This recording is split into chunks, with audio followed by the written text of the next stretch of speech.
Assalamualaikum warahmatullahi wabarakatuh. Salam sejahtera untuk semuanya. Saya Pak Ali dari Insight Chamber.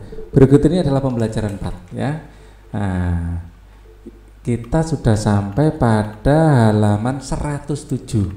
Untuk pembahasan yang lain bisa dilihat di sini. Ini adalah playlist. Dengan menggunakan playlist maka pembahasan bisa didapatkan secara urut dan runtut. Gunakan playlist ini. Linknya ada di bawah di kolom deskripsi atau langsung tap pada channel dan masuk ke dalam channel berarti ya. Nah, cari playlistnya adalah kelas 6 buku tematik. Kita akan mulai pembahasannya. Oke. Ini adalah gambar stasiun bumi Jatiluhur. Tahukah kamu gambar apakah itu? Jelas, ada judulnya di sini sudah ya. Stasiun bumi Jatiluhur. Oke. Nah, sebentar. Ini masih ada error sedikit. Ya. Tahukah kamu gambar apakah itu?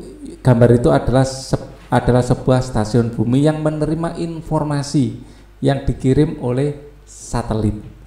Ya, jadi satelit adalah alat untuk relay ya, menerima informasi dan mengirimkan lagi. Itu adalah fungsi satelit dan satelit ini ada di orbit kita. Jadi dia mengorbit secara geostasioner. Apa artinya geostasioner? Dia mengorbit selalu di atas Indonesia, tidak kemana-mana. Ya kalau sudah agak melenceng sedikit ya disesuaikan lagi tempatnya. Jadi di situ ada pendorongnya yang membuat dia selalu pada orbit yang diinginkan. Nah, stasiun bumi itu terletak di Jatiluhur, Jawa Barat. Ya, melalui sistem stasiun ini data dan informasi yang dikirimkan satelit akan diterima untuk diteruskan. Ya, jadi di sini satelit ya misalnya ya, dia dapat sinyal. Ya, terus dia meneruskan lagi ke bawah. Nah, karena posisinya ada di langit, ya di atas, jadi tidak terhalang apa-apa. Lalu nyebarkan lagi jadi enak. Nah, itu namanya satelit relay, menangkap terus menyiarkan lagi. Oke ya. Perkembangan ilmu pengetahuan dan teknologi telah memungkinkan manusia menjelajah hingga luar angkasa. Ya. Hal tersebut dilakukan untuk memenuhi kebutuhan manusia. Di bumi semakin beragam ya, di bumi yang semakin beragam karena pengaruh modernisasi. Ya, sebentar. Ini kalimatnya kok ada yang kurang sip. Hal tersebut dilakukan untuk memenuhi kebutuhan manusia di bumi yang semakin beragam kebutuhannya maksudnya ya, karena pengaruh modernisasi ya. Karena kebutuhan semakin beragam ya karena pengaruh modernisasi. Bersama dengan teman sebagumu diskusikan manfaat ilmu pengetahuan dan teknologi luar angkasa ya terhadap kehidupanmu sehari-hari. Ya, presentasikan hasil diskusimu dalam diskusi di kelasmu. Adakah kesimpulan yang dapat kamu dapatkan dari diskusi tersebut? Adakah pertanyaan baru yang muncul yang ingin kamu tanyakan? Ada beberapa poin di sini ya yang bisa Pak Ali sampaikan. Ya, bersama teman sebagumu diskusikan manfaat ilmu pengetahuan dan teknologi luar angkasa. Ya, terhadap kehidupan sehari-hari ya. Yang pertama yang jelas kita rasakan adalah telekomunikasi. Nah, dengan kemajuan teknologi diciptakan satelit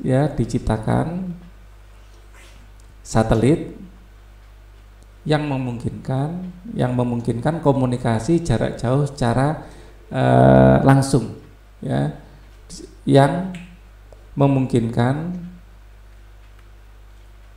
dalam bahasa Inggris real time ya, memungkinkan komunikasi jarak jauh baik ya suara maupun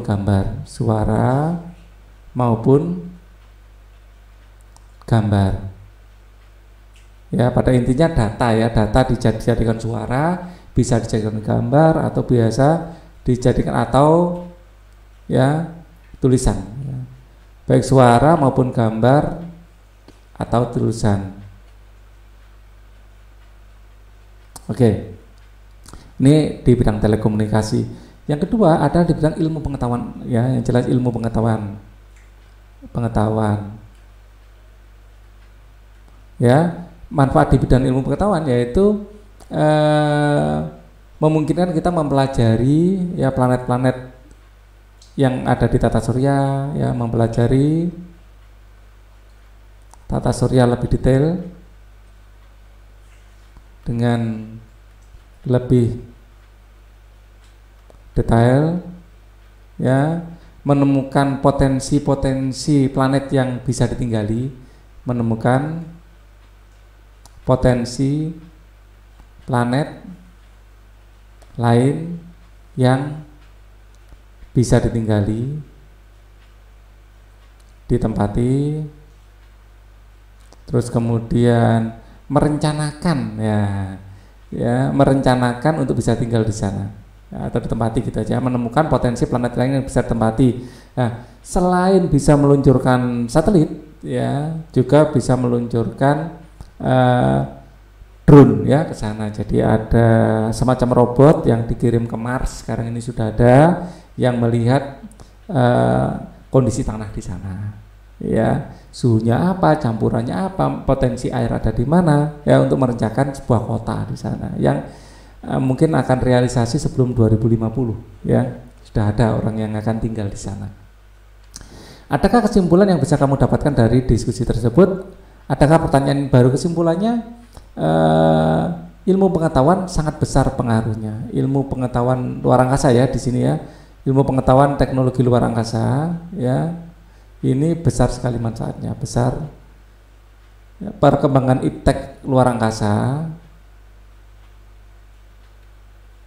iptek ilmu pengetahuan dan teknologi, ya, luar angkasa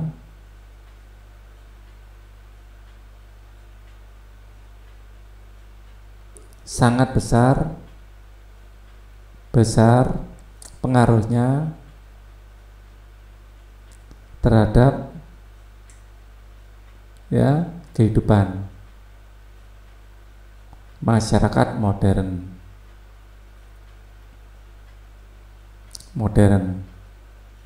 Nah, jadi ada rencana semakin dimatangkan untuk bisa tinggal di planet lain, ya. Adakah pertanyaan baru yang ingin kalian tanyakan? Misalnya bagaimana caranya, ya, bagaimana cara merubah, ya, saya lanjutkan di sini, ya, planet Mars agar bisa ditinggali. Jadi PR besarnya yang pertama menyesuaikan atmosfernya dulu. Atmosfer. Kalau belum bisa menyesuaikan atmosfer, paling tidak membangun rumah yang sesuai dengan kondisi manusia hidup di sana. Ya, jadi penyesuaian atmosfer.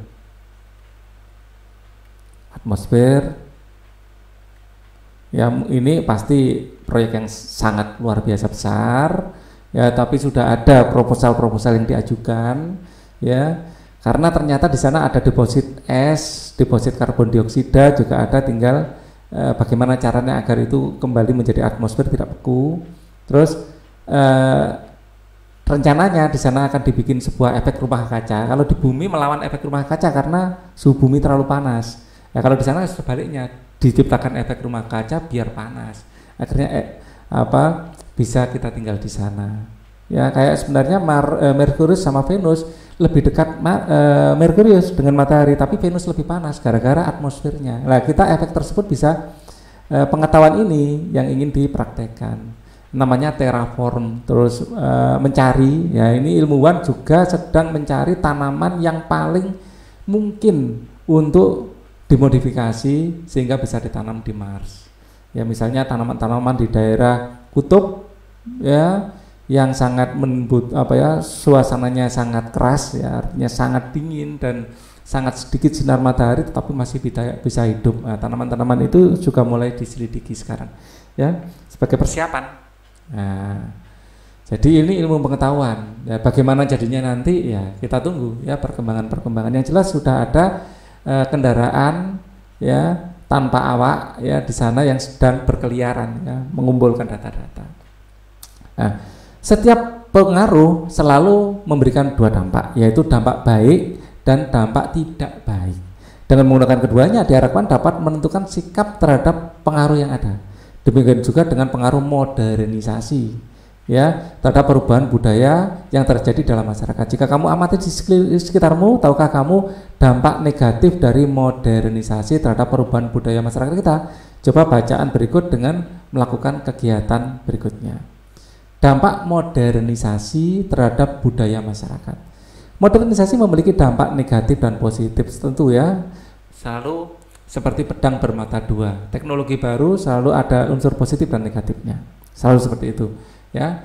Terhadap budaya masyarakat. Salah satu dampak negatif dari pengaruh modernisasi antara lain munculnya keraguan terhadap norma dan nilai masyarakat yang telah ada. Misalnya orang sekarang malah mau meragukan benar Tuhan itu ada misalnya. Ya. Padahal ya, semakin kita mempelajari ilmu pengetahuan alam, baru-baru ini salah satu ilmuwan yang paling dihormati ya di bidang fisika, Profesor Kaku ya. Banyak sekali video-videonya di YouTube ya. Itu malah akhirnya menyatakan bahwa alam semesta ini tidak mungkin tanpa ada kecerdasan universal yang mengaturnya. Pernyataannya seperti itu artinya ya ujung-ujungnya mengakui Tuhan juga gitu loh. Setelah memberikan strange teori yang sangat dihormati oleh para ilmuwan seluruh dunia. Dia bilang strange teori adalah theory of everything, teori segalanya. Kalian bisa lihat sendiri kalau ngerti bahasa Inggris karena teksnya bahasa Inggris. Belajar bahasa Inggris ya biar tahu informasi-informasi seperti itu. Hal ini dapat menyebabkan pertentangan antara masyarakat tersebut ya. Sekarang karena ini dampak dari globalisasi juga orang itu merasa punya hak untuk merubah alat kelaminnya sendiri, merasa punya hak untuk merubah gendernya sendiri. Ya ini dampak globalisasi yang belum tentu sesuai dengan norma kita. Jelas nggak sesuai ya dengan mayoritas norma bangsa Indonesia. Ya munculnya kelompok-kelompok LGBT misalnya itu adalah dampak globalisasi. Di Amerika dan di beberapa negara lain itu boleh laki-laki kawin dengan laki-laki, perempuan dengan perempuan. Jepang rasanya juga mengizinkan. Kalau di Indonesia kan pengaruh globalisasi ini. Hati-hati ya. Modernisasi juga dapat menyebabkan terjadinya kesenjangan budaya. Misalnya perkembangan teknologi komunikasi melalui internet. Ada yang sudah pakai internet, informasi sudah banyak tahu, ada yang belum. Ya, banyak masyarakat Indonesia yang jangankan internet, listrik aja belum dapat. Ada loh ya. Apabila masyarakat tidak memanfaatkannya dengan benar dapat menimbulkan potensi masalah.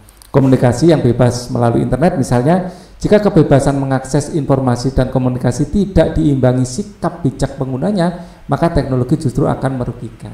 Ya, kita akan terekspos dengan konten-konten yang merusak moral atau konten-konten yang hoax, yang menipu. Ya, masyarakat harus mampu menyaring informasi dengan menggunakan nilai norma yang dianutnya. Nah, dengan demikian masuklah paham-paham yang dapat memecah belah persatuan dapat diatasi sejak dini. Masuknya budaya luar seperti budaya individualisme, konsumerisme, hedonisme juga mengancam jati diri bangsa. Individualisme adalah paham yang selalu mementingkan kepentingan diri sendiri atau kelompoknya. Sedangkan konsumerisme adalah cara berpikir, cara hidup konsumtif ya, menggunakan sesuatu tanpa mempertimbangkan kebutuhannya.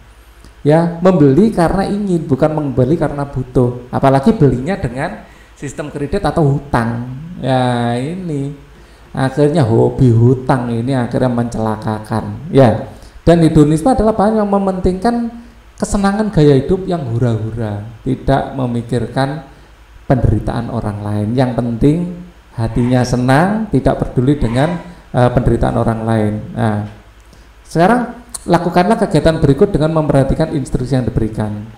Membuat poster dengan menggunakan bacaan di atas dan juga menggunakan sumber informasi yang sesuai. Buatlah sebuah poster. Postermu sebaiknya memuat hal-hal berikut ini. Ya, yang A, bagaimana modernisasi memengaruhi gaya hidup dan cara berpikir masyarakat modern. Ya, kedua, menjelaskan contoh setiap pengaruh modernisasi yang disebutkan dalam artikel. Contoh lain dapat didapatkan dari sumber informasi lain yang sesuai. Tuliskan gambar keseluruhan dengan jelas dan mudah. Ya, dapat menggunakan pensil warna atau spidol. Ya, mungkin modernisasi ya, modernisasi bocah ya, bentuk mind mapping ya, modernisasi,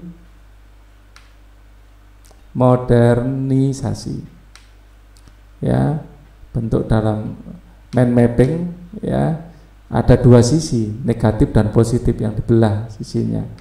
Di sini positif mungkin, ya, atau negatifnya dulu, di sini positifnya. Ya.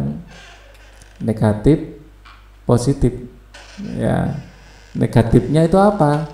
Ya tadi hedonisme, konsumerisme. Nah, di sini dikasih gambar orang mudah beli segala sesuatu dengan online misalnya, ya. Terus hedonisme, ya.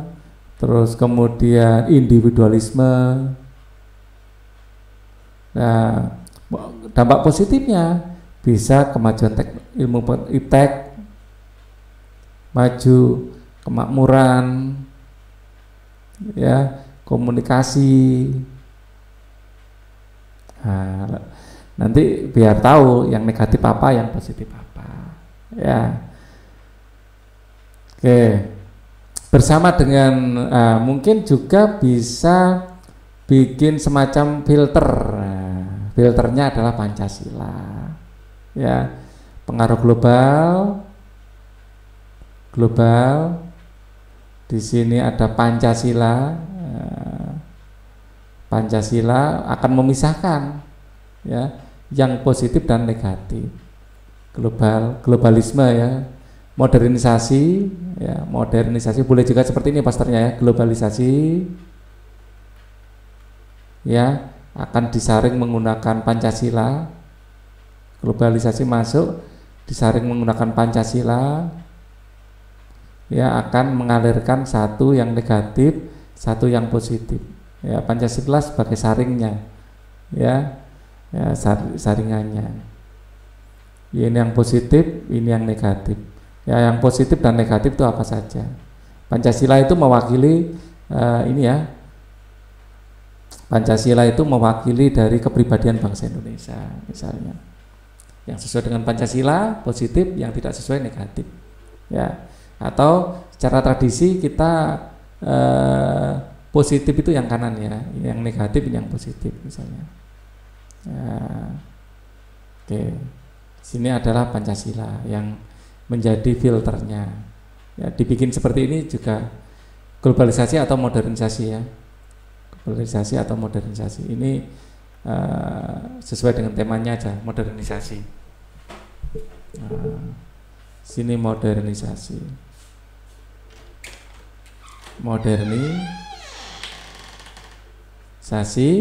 dengan disaring oleh Pancasila. Saya tuliskan yang lebih jelas daripada nanti diprotes, ya. Pancasila,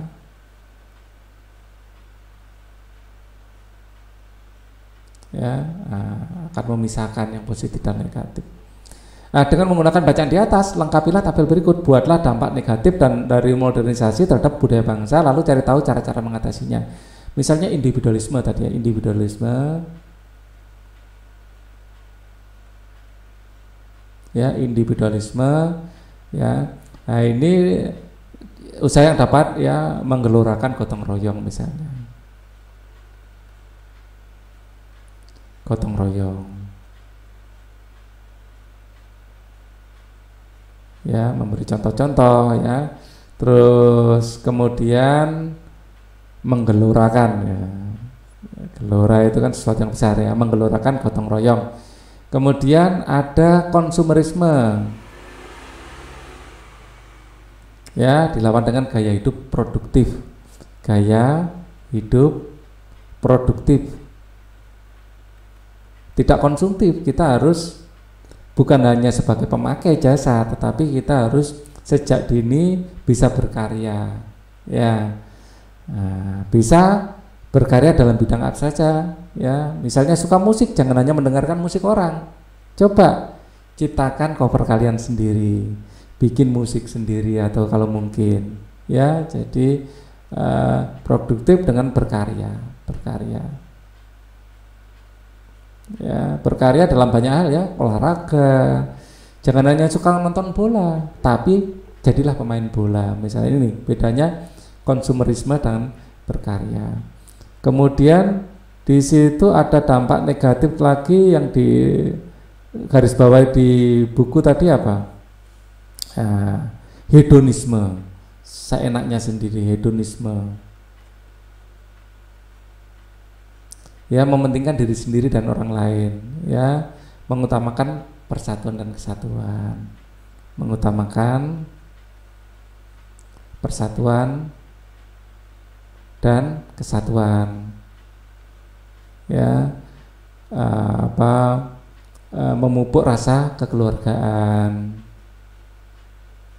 rasa lebih luas nasionalisme gitu ya, nasionalisme. Apabila rasa nasionalisme sudah terpatri di dada, korupsi seharusnya tidak ada. Nah, akibat hedonisme itu korupsi, ya. Jadi orang mementingkan diri sendiri, ya, memakan uang rakyat. Ya, seperti itu kan akibat hedonisme, yang dibeli tas yang mahal-mahal misalnya. Nah, untuk memenuhi itu dia butuh uang, akhirnya menggunakan kekuasaan tidak sesuai. Misalnya budaya LGBT ini adalah pengaruh buruk ini ya, LGBT. Ya, jadi merasa bisa menentukan jenis kelamin sendiri, ya, merasa berhak menentukan jenis kelamin. Pak Ali laki-laki, tapi Pak Ali berhak untuk menjadi perempuan. Nah, ini tidak sesuai dengan Pancasila ini, tidak sesuai dengan kepribadian asli bangsa Indonesia. Ya, ini adalah pengaruh dari negara lain. Ya, jadi dengan mensyukuri, ya, ya, apapun apa yang diberikan Tuhan, mensyukuri nikmat Tuhan, ya, dan berserah diri, ya. Perkawinan sejenis, ya, ini pengaruh luar negeri juga ini ya, masih ya, perkawinan sejenis, laki-laki kawin dengan laki-laki, perempuan kawin dengan perempuan, ini mengutamakan nilai-nilai agama, ya, memperdalam nilai-nilai agama, memperdalam nilai agama. Nah, kalau sudah seperti ini kan lama-lama punah. Masa laki-laki kawin dengan laki-laki? Ada di luar negeri, ada. Perempuan kawin dengan perempuan? Ada.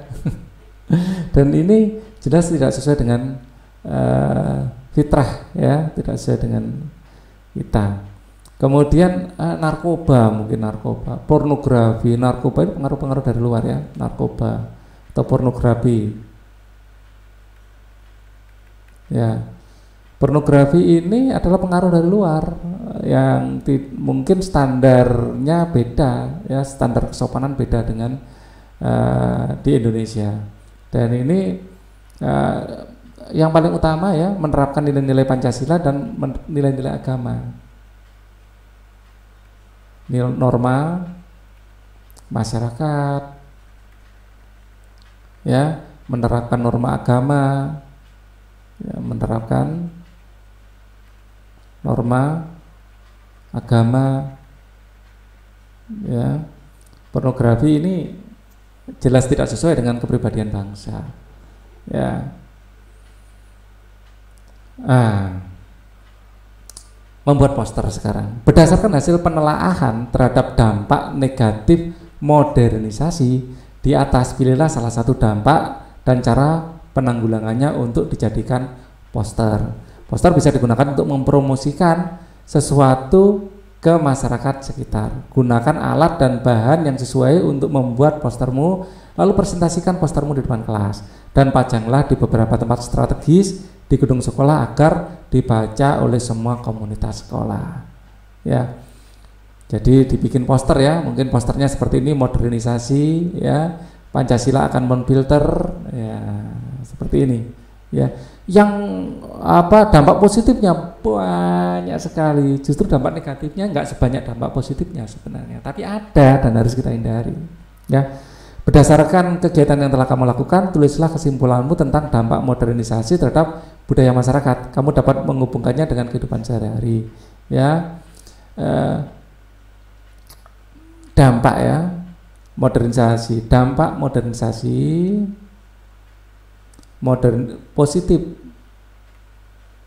modernisasi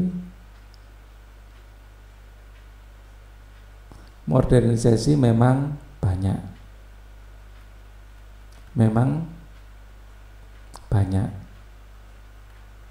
ya, namun kita juga harus mewaspadai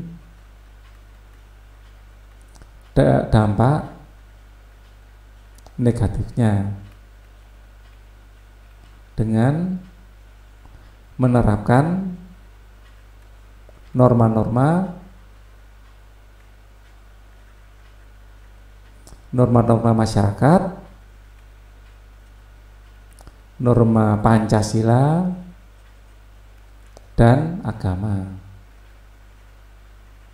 Ya, ketika norma ini rasanya sudah bisa membentengi kita dari dampak negatif modernisasi, pasti ada.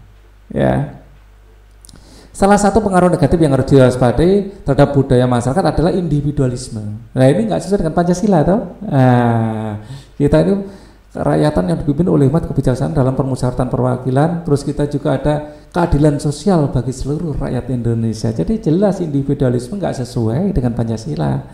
Ya, mementingkan diri sendiri itu tidak boleh, dilarang di Pancasila. Ya, pernahkah kamu mengalami peristiwa seperti itu dalam kehidupanmu sehari-hari? Ya mungkin ada. Jadi orang misalnya karena suka musik tertentu diputar keras-keras sampai mengganggu tetangga, ini kan individualisme, ya, seenaknya sendiri, kebut-kebutan, nah, seenaknya sendiri kan, menggunakan jalanan umum untuk kepuasannya sendiri. Nah, simaklah cerita fiksi berikut dengan seksama, ya. Besar hati menerima kekalahan. Nah, ini adalah sportivitas, ya.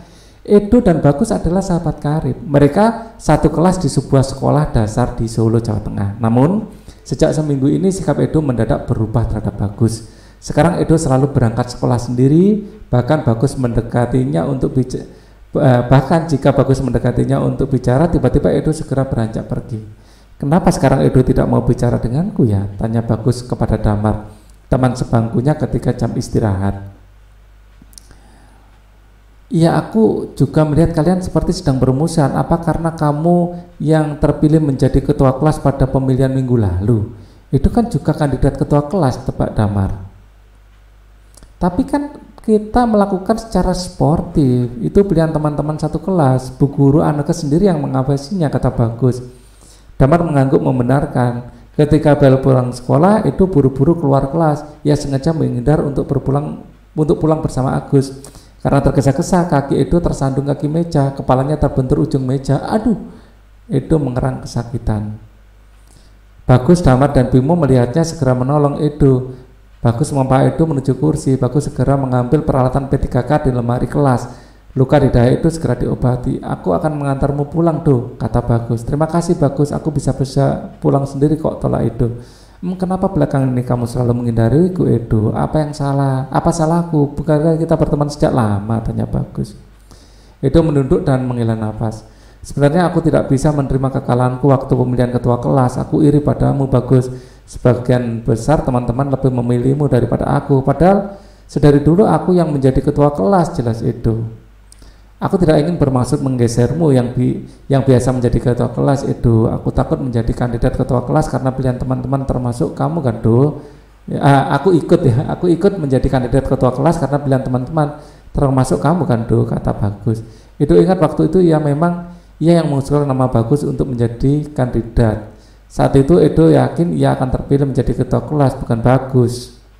Bukankah saat itu kita melakukan pemilihan secara terbuka dan jujur, Do? Ingat kan, kata Bu Anneke, kita harus sportif. Yang tidak terpilih harus berbesar hati memberikan kesempatan kepada yang lainnya, Damar menimpali. Ibu Anneke juga bilang, dengan sikap sportif sebetulnya kita sudah menjadi pemenang.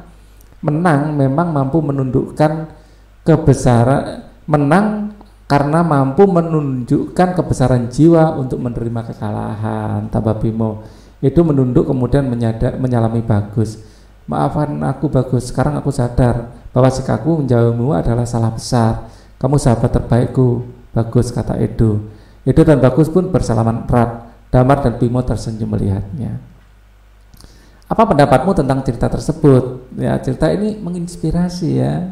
Ya, kebaikan hati ternyata bisa membuat semuanya lebih baik. Ini menginspirasi. Ya, kebaikan hati tentu saja bisa, dan sportivitas ya. Sportivitas sangat penting. Sangat penting dan kebaikan hati ya pada akhirnya selalu menang ya, selalu menang. Artinya menang bukan dalam arti apa ya, menang itu menang melawan ego ya, di sini ya, menang menunjukkan kebesaran jiwa. Ya, kamu dapat menceritakan pemahamanmu tentang isi cerita tersebut melalui gambar yang kamu buat sendiri sesuai dengan imajinasimu, ya, berdasarkan bacaan. Jadi kalian bisa menggambar ya, mungkin Edo yang ada di ruang UKS, ya, yang terbaring, ya, sedang diobati teman-temannya, ya, ya, akhirnya dia ngobrol-ngobrol dengan teman-temannya. Oke ya, ya. Oke. Bagilah cerita di atas menjadi 3 bagian, yaitu cerita awal, tengah, dan akhir. Tentukan pokok pikiran pada cerita tersebut, lalu tuliskan pokok pikiran atau ide cerita pada bagian pada diagram berikut ini. Kalau judulnya paling mudah, tinggal mencontoh. Kebesaran hati menerima kekalahan, ya. Kebesaran hati menerima kekalahan. Pengarangnya ini juga mudah, tinggal mencontoh dari sini ya. Fitri Kurniasari.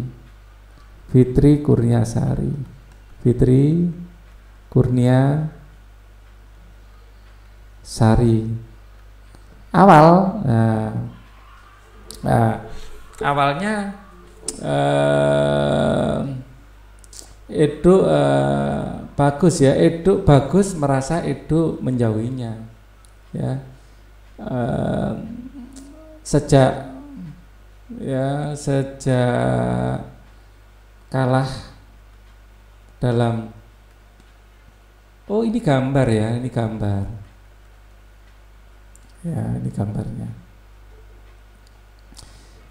Edo merasa, Bagus merasa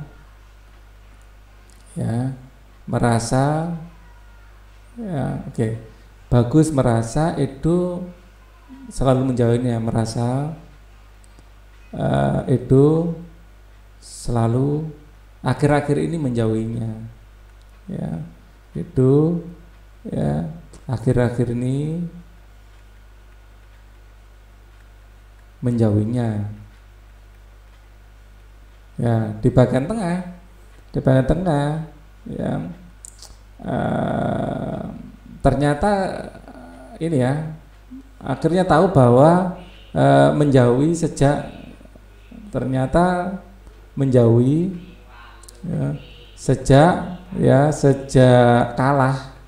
kalah dalam pemilihan ketua kelas, sejak kalah pemilihan ketua kelas ya. Akhirnya ya saat Edo jatuh dan mereka menolongnya ya, dan menyadarkan ya kesalahan Edo, dan menyadarkan ya kesalahan Edo. Seperti itu. Bacalah kembali cerita di atas dan juga hasil pekerjaanmu sebelumnya. Bayangkanlah kamu ada dalam cerita itu dan ingin menjelaskannya kepada temanmu dengan menggunakan sebuah gambar. Buatlah gambarmu dalam bentuk gambar berseri. Pada setiap gambarnya kamu dapat memberikan keterangan gambar. Gunakan kertas A4, kemudian bagi menjadi 4. Gunakan keempatnya untuk menggambarkannya. Ya, Tukarkan gambarmu dengan temanmu yang lain dan mintalah pendapat mereka.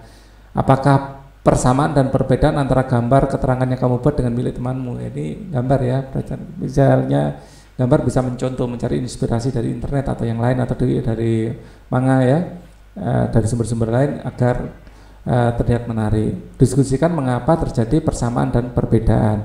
Karena persepsi seseorang terhadap cerita mungkin aja beda. Ya, usaha untuk mempertahankan dan meningkatkan persatuan dan kesatuan bangsa merupakan tanggung jawab setiap warga negara.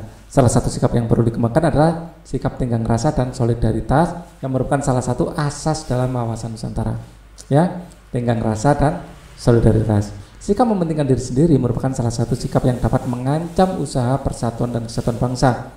Dapatkah kamu menemukan peristiwa di sekelilingmu yang dapat mendukung persatuan dan kesatuan bangsa kita? Ya. Pengambilan keputusan bersama sebagai peristiwa persatuan dan kesatuan.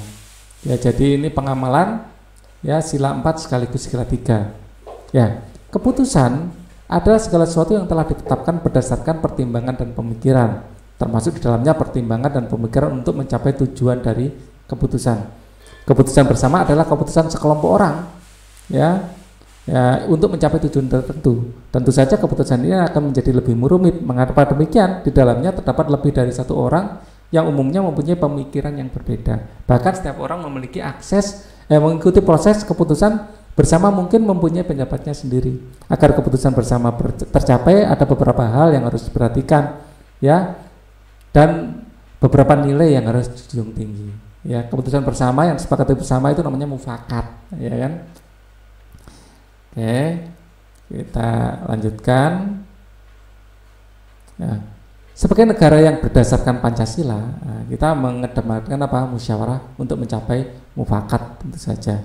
Sebagai negara yang berdasarkan Pancasila, kita harus memperhatikan dan menjunjung tinggi nilai-nilai yang sesuai dengan Pancasila. Sila keempat, kerakyatan yang dipimpin oleh hikmat kebijaksanaan dalam permusyawaratan perwakilan. Beberapa hal yang harus diperhatikan dalam keputusan bersama, yaitu semua peserta dalam pengambilan keputusan bersama harus memahami mengenai apa tujuan keputusan bersama diambil.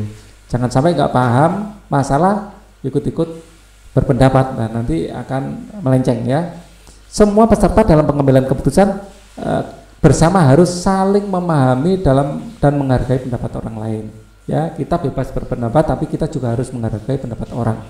Setiap peserta mengambil keputusan bersama harus dengan lapang dada menerima keputusan dalam bentuk kritik, usul, saran dari peserta lain. Ya, kita boleh usul tapi kita harus lapang dada saat dikritik ya, atau diberi masukan.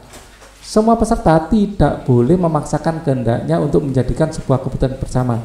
Ya, kita nggak boleh memaksakan orang untuk setuju pada kita. Semua harus dipikirkan dengan akal sehat dan keputusan harus bisa dipertanggungjawabkan kepada Tuhan.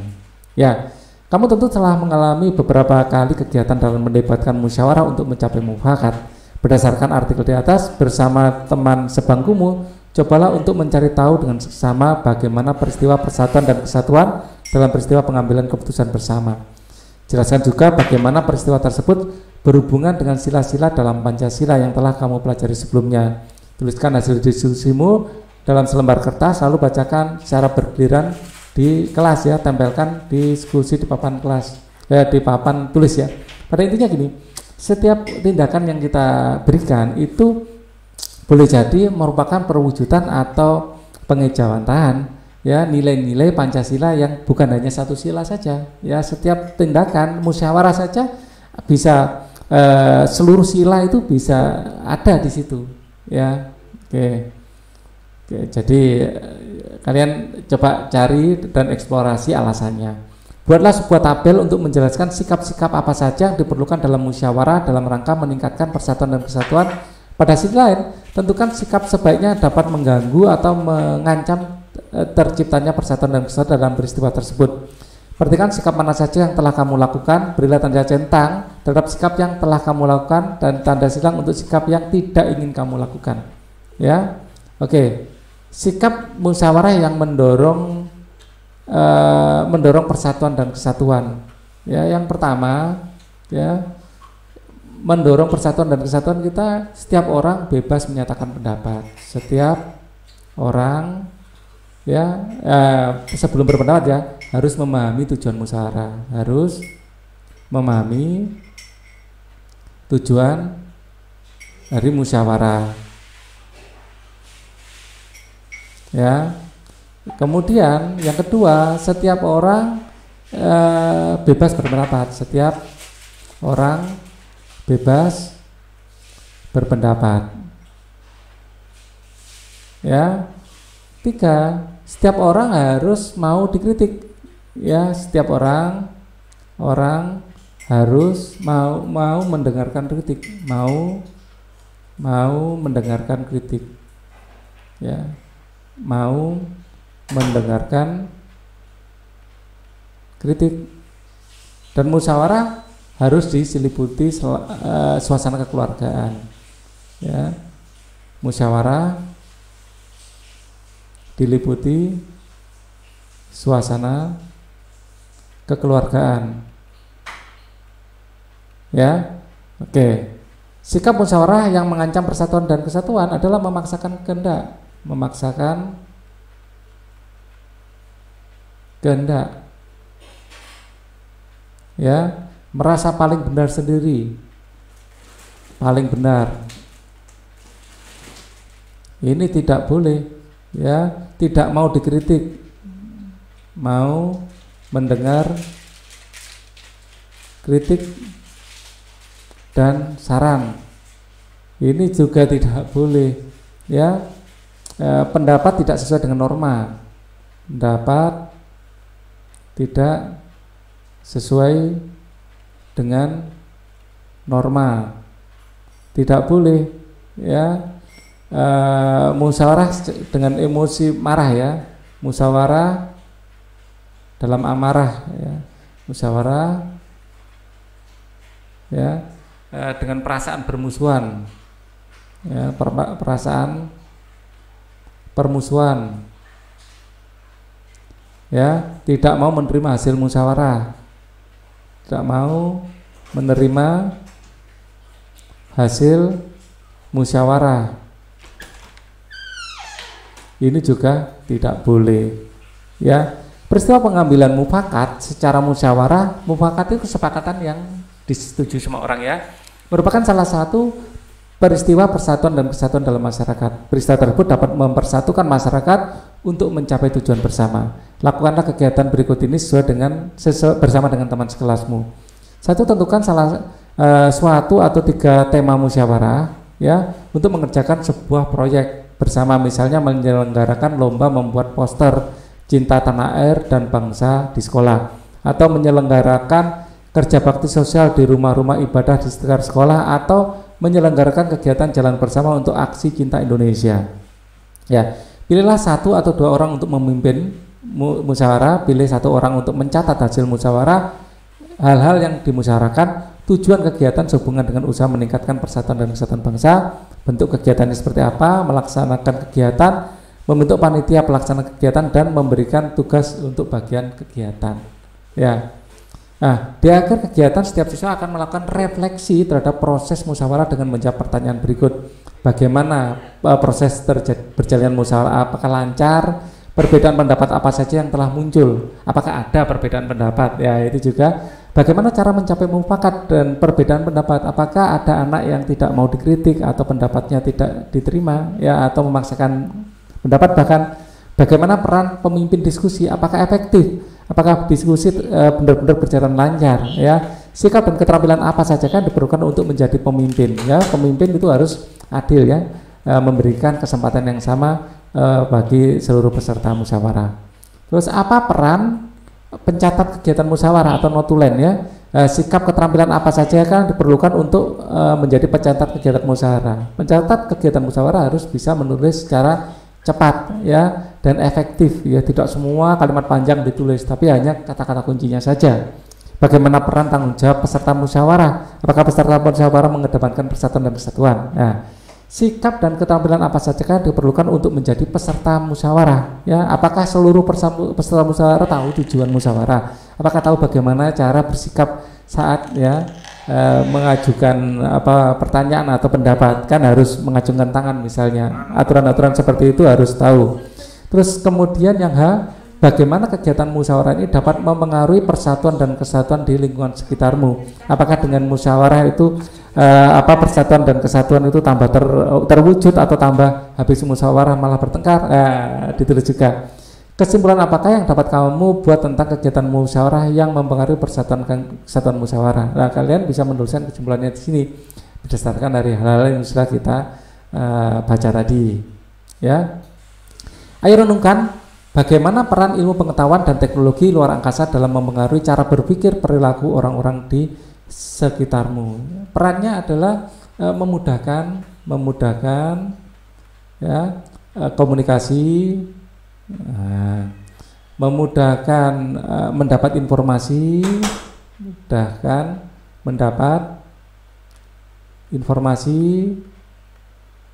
ya pada intinya ini memudahkan komunikasi, memudahkan mendapat informasi. Ya, bagaimana pandanganmu tentang kemajuan teknologi saat ini terhadap kegiatan belajarmu? Sikap apa yang harus kamu kembangkan untuk memanfaatkan kemajuan teknologi? Ada positif negatif, ada positif dan negatifnya. Ya, positifnya lebih mudah mencari informasi, mudah mencari materi. Negatifnya sering tergoda dengan tayangan yang tidak sesuai, tergoda ya pada tayangan yang tidak produktif. Ya, mau belajar lihat Instagram dulu misalnya, scroll maunya 5 menit jadi 1 jam, nggak terasa. Nah, ini tidak produktif akhirnya. Ya, akhirnya mau belajar lagi kita sudah capek, ya kan gitu. Bacalah kembali cerita fiksi tentang kunjungan Rima ke Lembang pada pembelajaran 3. Jika kamu menjadi Agatha, sikap apa yang harus ia kembangkan untuk mengatasi masalahnya? Komunikasi, ya, komunikasi. Ya. Jadi selalu mengkomunikasikan, selalu berkomunikasi, terutama dengan pemimpin. Ya, selalu menjalin komunikasi ya, terutama dengan pemimpin rombongan. Nah, ya, pemimpin rombongan itu harus benar-benar tahu bahwa dia itu ada ke kamar kecil atau kemana gitu ya. Ya, bersama dengan orang tuamu buatlah daftar kegiatan dan peristiwa dalam keluargamu yang dapat mendorong persatuan dan kesatuan antara anggota keluargamu. Lalu tuliskan tantangan-tantangan yang kamu hadapi untuk menjaga persatuan kesatuan dalam keluargamu, baik keluargamu sendiri maupun keluarga besar. Mungkin ada aja ya. Jadi kadang-kadang biasanya berawal dari egoisme. Ya, kalau dalam keluarga misalnya musyawarah mau pergi kemana, yang satu maunya ke laut, yang satu maunya ke gunung dan tidak mau mengalah. Nah, egoisme ini yang sering muncul di dalam keluarga. Oke, kita akan ini ya ketemu lagi di di video berikutnya. Kita akan bahas tentang pembelajaran 5. Untuk ini cukup dulu. Thank you for watching. Wassalamualaikum warahmatullahi wabarakatuh.